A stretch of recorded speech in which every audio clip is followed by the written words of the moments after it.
नमस्कार, स्वागत आहे तुमचे आमच्या चॅनलमध्ये। आवाज महामुंबईचा, शोध बातमीचा, कौल मनाचा।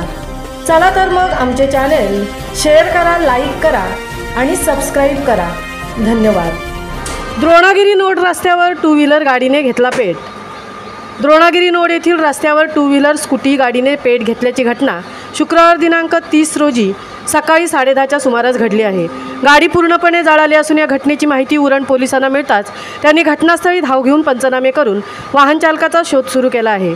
सूत्रांकडून मिळालेल्या माहितीनुसार द्रोणागिरी नोड येथील रस्त्यावरून जाणाऱ्या टू व्हीलर स्कूटी गाडी नंबर MH46AW 3959 या गाडीने अचानक पेट घेतल्याची घटना शुक्रवार दिनांक 30 रोजी सकाळी 10:30च्या सुमारास घडली असून चालक थोडक्यात बचावला आहे, मात्र गाडी पूर्णपणे जळाली असून या घटनेची माहिती उरण पोलिसांना मिळताच त्यांनी वरिष्ठ पोलीस निरीक्षक जितेंद्र मिसाळ यांच्या मार्गदर्शनाखाली घटनास्थळी दाखल होऊन त्यांनी पंचनामे सुरू केले आहेत। सदर गाडीला आग कशामुळे लागली व यांचा व गाडी मालक चालकाचा शोध पोलीस करत आहेत। आवाज महामुंबईचा चॅनेलसाठी अनंत नारंगीकरसह तृप्ती भोईर, उरण।